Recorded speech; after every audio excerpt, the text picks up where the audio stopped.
Saya mendengar Anda memiliki seorang budak dengan kriteria begini. Betul kata Rasul. Saya pengen lihat. Ya, jangan-jangan dia anak saya kata Harithah ini. Boleh kata Rasul. Maka ditunjukkanlah ya, Zaid dan ternyata benar. Zaid tersebut merupakan putra dari Harithah.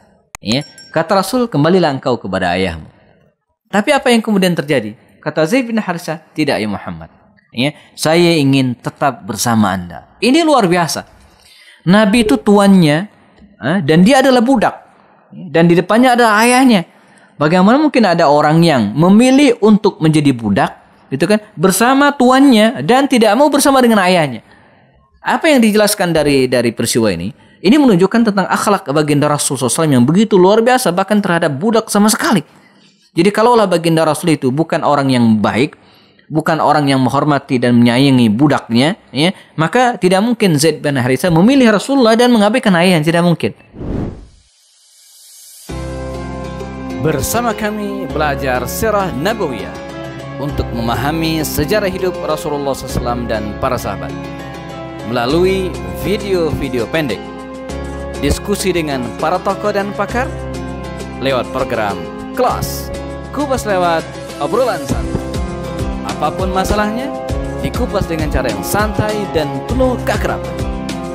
Bersama kami juga menelaah kitab-kitab induk dan referensi terpercaya, menelisik hikmah, merangkai makna, lalu menuangkannya dalam karya tulis. Assalamualaikum warahmatullahi wabarakatuh. Innal hamdalillahi nahmaduhu ta'ala wa nasta'inu bihi wa nastaghfiruh. Asyhadu an la ilaha illallah, asyhadu anna Muhammadan abduhu wa rasuluh. Kita masih di program kajian Sirat Nabawiyah bersama saya Happy Andi Pastoni lewat video-video pendek. Batalunal yaum Zaid ibn al-Harithah. Pahlawan kita hari ini adalah Zaid bin Harithah radhiyallahu anhu. Seorang sahabat yang luar biasa mulia. Satu-satunya sahabat Nabi yang namanya tercantum dalam Al-Quran. Falamma qada Zaidum minha watara. Demikian disebutkan dalam Al-Quran surat Al-Ahzab ayat 37. Dari sekian ribu, 124 ribu sahabat Nabi, tak ada yang namanya tercantum dalam Al-Quran kecuali pahlawan kita hari ini. Luar biasa. Begitu mulia Abu Bakar Siddiq, begitu terhormat Umar bin Khattab, Utsman bin Affan dan Ali bin Abi Thalib. Bahkan para istri Nabi pun tidak ada nama yang tercantum dalam Al-Quran. Hanya Zaid. Zaid bin Harithah. Nah, siapakah Zaid bin Harithah ini? Zaid bin Harithah mulanya adalah seorang budak. Ya, negerinya di daerah kabilah Tai dikatakan suatu saat ya, diserbu oleh rampok. Mereka bukan hanya merampas harta penduduk pada waktu itu, tapi juga ya menawan anak-anak kecil usia 6 atau 7 tahun, termasuk diantaranya Zaid. Zaid ibn al-Harithah ditawan sementara ayahnya sedang tidak berada di tempat pada waktu itu dan dibawalah ke Makkah al-Mukarramah. Dijual di pasar Uqas dan dibeli oleh seorang pengusaha muda, Hakim bin Hizam. Ya, dibeli oleh Hakim bin Hizam yang merupakan keponakan Khadijah radhiyallahu anha. Ya, Khadijah radhiyallahu anha. Dan diberikanlah Zaid bin Harithah ini kepada Khadijah. Ketika Khadijah menikah dengan Rasulullah, maka Khadijah memberikan Zaid bin Harithah ini kepada baginda Rasul. Abdan mamlukan, sebagai hamba yang ya, menjadi budak. Dan jadilah ya, Zaid bin Harithah ini menjadi pelayan budak Rasulullah SAW sampai akhirnya suatu saat Harithah yang pulang dari merantau kembali ke negerinya dalam keadaan porak-poranda kampungnya, lalu kemudian dari orang-orang dia menelusuri arah perjalanan budak-budak yang ditawan tadi itu dan diarahkanlah dia ke Mekah. Ya, bertemulah dengan Rasulullah SAW karena orang-orang mengatakan ya, anak yang kau sebutkan ciri-cirinya itu ya, ada pada Muhammad SAW. Maka dia bertemu dengan baginda Rasul. Ya Muhammad katanya, saya mendengar Anda memiliki seorang budak dengan kriteria begini. Betul kata Rasul. Saya pengen lihat. Ya, jangan-jangan dia anak saya kata Harithah ini. Boleh kata Rasul. Maka ditunjukkanlah ya, Zaid dan ternyata benar. Zaid tersebut merupakan putra dari Harithah. Ya, kata Rasul, kembalilah engkau kepada ayahmu. Tapi apa yang kemudian terjadi? Kata Zaid bin Harithah, tidak ya Muhammad. Ya, saya ingin tetap bersama Anda. Ini luar biasa. Nabi itu tuannya, dan dia adalah budak. Dan di depannya ada ayahnya. Bagaimana mungkin ada orang yang memilih untuk menjadi budak, gitu kan, bersama tuannya dan tidak mau bersama dengan ayahnya? Apa yang dijelaskan dari peristiwa ini? Ini menunjukkan tentang akhlak baginda Rasul SAW yang begitu luar biasa, bahkan terhadap budak sama sekali. Jadi kalaulah baginda Rasul itu bukan orang yang baik, bukan orang yang menghormati dan menyayangi budaknya, ya, maka tidak mungkin Zaid bin Harithah memilih Rasulullah dan mengabaikan ayahnya, tidak mungkin.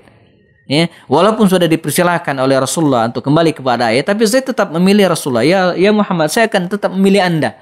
Ya, kata Zaid, kata ayahnya ini, ya Muhammad, katanya, saya sebenarnya nggak masalah. Cuman yang saya inginkan anak saya ini status janganlah sebagai budak. Oh, kalau begitu kata Rasul, saksikanlah saya memerdekakan Zaid. Nampaknya kurang puas juga dalam wajah Harithah ini dengan keputusan baginda Rasul. Maka kata Rasul mengangkat tangan Zaid bin Harithah ini, kata dia, ayuhan nas, wahai orang-orang, saksikanlah sungguhnya Zaid ini adalah anakku. Ya, tabannahu Rasul, Nabi mengangkatnya sebagai putra beliau, anak angkat, dan sejak saat itu Zaid bin Harithah dipanggil dengan Zaid bin Muhammad. Namun belakangan turunlah firman Allah Subhanahu wa taala dalam surat Ahzab, ud'uuhum li'abaihim. Panggillah mereka yang sesuai dengan nama ayah mereka sendiri. Maka Zaid pun kembali dipanggil dengan Zaid bin Harithah. Zaid bin Harithah. Kendati demikian, dia tetap membersamai baginda Rasul, dan ketika Nabi SAW menerima wahyu dan kemudian mengajak keluarga dekat untuk memeluk Islam, Zaid bin Harithah termasuk orang yang pertama-tama kalinya menerima seruan dakwah Rasulullah SAW.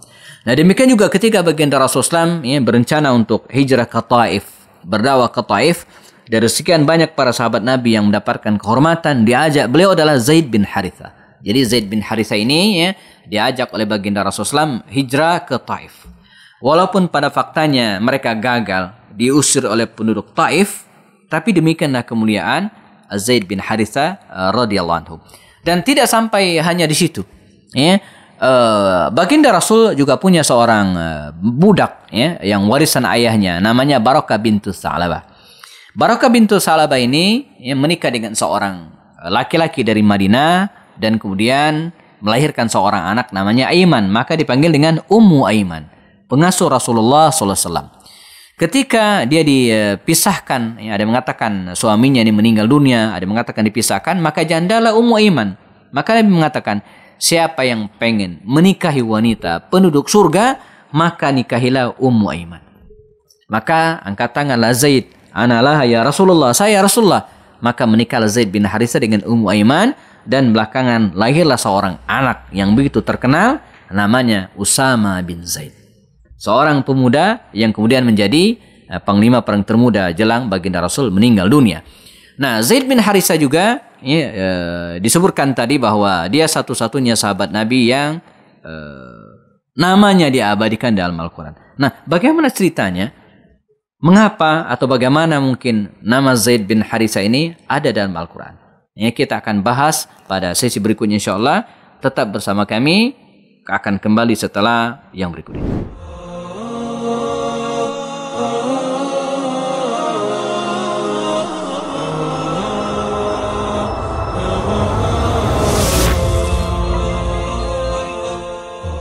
Kembali bersama saya Happy Adabastani, kita sedang membahas Zaid bin Harithah, ya, seorang sahabat yang namanya terabadikan dalam Al-Quran. Bagaimana kisahnya? Zaid bin Harithah ini jama'akullahnya menikah dengan Zainab binti Jahash yang masih keturunan terhormat Quraisy. Dalam pernikahan keduanya terasa ada kesenjangan yang terjadi, di mana Zaid bin Harithah dianggap sebagai dulunya budak, sementara Zainab binti Jahash kabilah terhormat, ya, dari kalangan Quraisy. Dan ini juga catatan kita dalam pernikahan, ada disebut dengan kufu, ya, kesetaraan. Betul bahwa ini bukan syarat sah nikah, tapi menjadi hal yang layak untuk dipertimbangkan. Nah, teman-teman yang akan menikah, salah satu pertimbangan memperhatikan kufu ini. Jadi jangan terjadi kesenjangan yang begitu dahsyat antara calon suami dan istrinya. Ya, mohon maaf ya, ada misalnya istrinya S3, sementara suaminya enggak tamat SD. Boleh menikah, boleh banget. Tapi dikhawatirkan terjadi kesenjangan dan ini tidak bagus.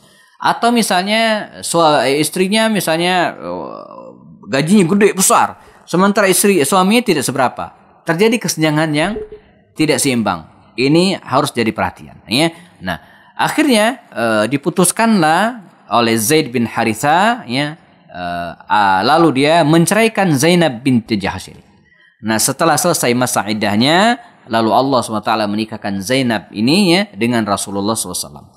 Ya, jadi zawwajnakaha, kata Allah dalam Al-Quran, kami nikahkan engkau ya Muhammad dengan dia, dengan Zainab binti Jahsy. Karena itu dengan sepenuh kebanggaan Zainab binti Jahsy ini menjadi istri baginda Rasul yang dinikahkan oleh Allah Subhanahu wa taala. Nah, bagaimana dengan Zaid? Tak ada rasa kecewa dalam diri Zaid bin Haritha dan dia tetap membersamai baginda Rasul dalam serial peperangan dan peristiwa-peristiwa besar sampai akhirnya masa itu tiba. Ketika Rasulullah SAW mengirim 3.000 tentaranya menuju ke Mu'tah dan terjadilah perang Mu'tah, maka Zaid bin Haritha mendapatkan kehormatan. Kata Rasulullah, ya, pemimpin kalian adalah Zaid bin Haritha. Kalau dia terbunuh, maka panglima kalian adalah Ja'far bin Abi Thalib. Kalau juga syahid, maka panglima kalian adalah Abdullah bin Rawaha. Dan qadarallah, Zaid bin Haritha syahid dalam perang Mu'tah tersebut. Dia meninggal dan hari ini makamnya kita temukan di Mu'tah di daerah Yordania. Ada hal yang penting untuk disampaikan, ya, tentang Zaid bin Haritha ini. Diriwayatkan dari Buraidah bint Husayb, Nabi SAW pernah bersabda, ya, dakhaltul jannata fastaqbalatni jariyah syabah. Aku bermimpi, kata Rasul, masuk ke dalam surga. Fastaqbalatni jariyatun syabah. Lalu ada seorang bidadari muda menghampiriku, menemuiku. Faqultu, kemudian aku berkata, kata Rasulullah, ya, liman anti, wahai bidadari, engkau ini siapa? Qalat li Zaid ibni Haritha. Saya ini bidadarinya Zaid bin Haritha. Jadi Allah Subhanahu wa taala, ya, sudah menyiapkan bidadari untuk Zaid bin Haritha. Ini artinya juga apa? Jaminan surga bagi seorang Zaid bin Haritha radhiyallahu anha. Dan karenanya, ya, para ulama sepakat bahwa di antara sekian banyak sahabat Nabi yang jamin masuk surga adalah Zaid bin Haritha radhiyallahu anha. Dan kemuliaan Zaid bin Haritha ini bukan hanya di dunia, tapi juga bukan hanya di akhirat dengan janji surga, tapi juga di dunia. Beliau dikenal dengan Habibu Rasulillah, orang yang terkasih Rasulullah, dan putranya Usama pun dikenal juga dengan Habibu Habibi Rasulillah, orang yang terkasih dari orang terkasih Rasulullah SAW. Dan ini menunjukkan tentang keadilan Islam. Walaupun Zaid ini bukan dari Quraisy, bahkan awalnya seorang budak, tapi tidak ada yang membedakan seorang, ya, di mata Allah SWT. La fadla li arabiyyin wala ajamiyyin. Tidak ada keutamaan atas orang Arab, ya, di atas yang lainnya. Semua sama di sisi Allah. Yang membedakan mereka adalah at-taqwa, ketakwaan kepada Allah SWT. Semoga kita bisa meneladani sosok Zaid bin Haritha radhiyallahu anhu ini, ya, beserta dengan keluarga besarnya. Kita kembali lagi dengan kisah-kisah dan sahabat-sahabat Nabi berikutnya, insyaallah, bersama saya Happy Ani Bastoni. Assalamualaikum warahmatullahi wabarakatuh.